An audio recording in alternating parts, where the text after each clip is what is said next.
tell me what you think it crosses a line from being a masculine, good man to a bad man. There's no such thing as too much masculinity if it's genuinely masculine. Genuine masculinity is not out here to hurt people. It's absolutely the opposite. It's out here to protect.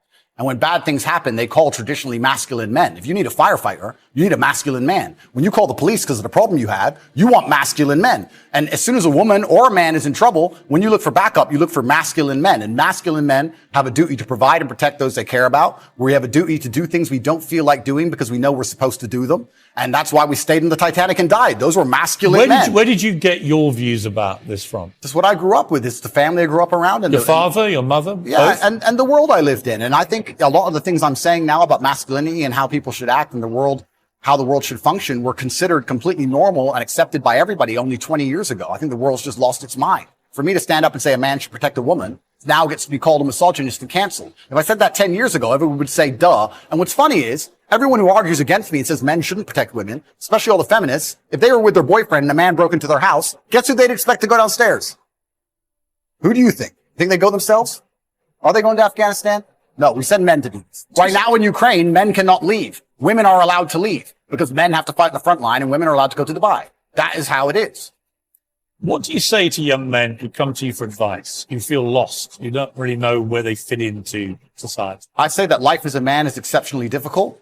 I say the most beautiful and the most terrifying thing about being a man is you're born without value. Society doesn't care about you. You're only going to be cared about based on how useful you are. You have the chance to build yourself up and become a superhero if you're prepared to do the hard work and be indefatigable enough to never quit.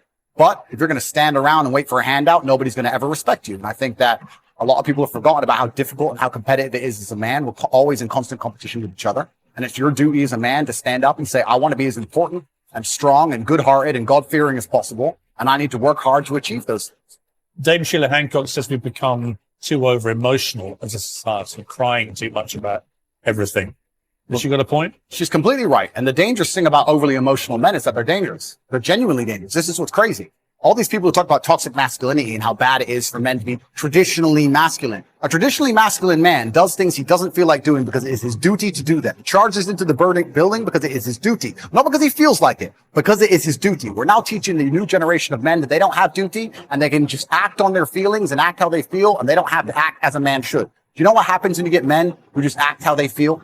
You get school shooters, you get violence, you get rapists. Men who do not control their emotions are dangerous. If you find a man who is stoic, he's not going to hurt people. He's going to sit and think about his actions very carefully, and he's going to be a good man who protects and provides for his family. If you find a man who just acts out on impulse and does whatever he feels like, you're going to find a dangerous man. Sitting here telling men to cry more and act with their feelings and it's okay to feel this way, that way, etc., and have no self-control. That is why we have the problems we have in the world. When they talk about toxic masculinity, they have it completely inverse. On its head. You're going to be teaching young men to understand that the world is very, very difficult. It's hard to be a man. You're going to feel bad sometimes. You just suck it up and perform anyway. Not to sit there and cry your eyes out or blame other people. Tough being a woman too in modern society. It's certainly tough being a woman, but I'm not a woman, so why would I speak on issues I do not understand? I'm a man. I believe that it's pain that teaches. I don't believe men especially can learn any way besides pain. We talk about learning a lesson the easy way or the hard way, and I'll tell you something. We've all been offered chances to learn a lesson the easy way our entire lives. And guess what? We didn't learn anything, and we kept doing it. You could see it it's natural and intrinsic inside of men. You'll see a man drive a car too fast and almost crash 100 times, and he won't learn his lesson until he's crashed that car. We only learn things the hard way. It's only pain that can teach a man. Every single time something bad happens to me, that's how I see it. I see it as God teaching me to make me more wise, more formidable, a more capable opponent. And that's how you have to approach life. Otherwise, how else can I make sense of all the things I've been through? And certainly I don't read very much. I don't study that often. Everything I talk about are just things I've learned from observation. And it's kind of interesting that the world's really not that complicated. The world's only ever been about one thing and always ever will be. It's about power.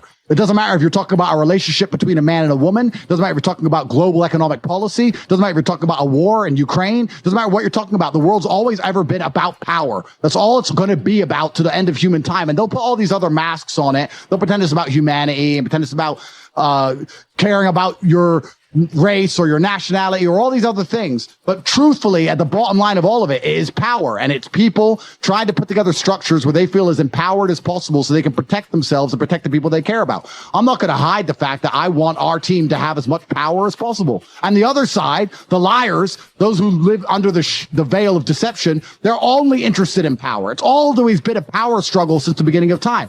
Then you look at power. How do you get power over people? Well, you influence them.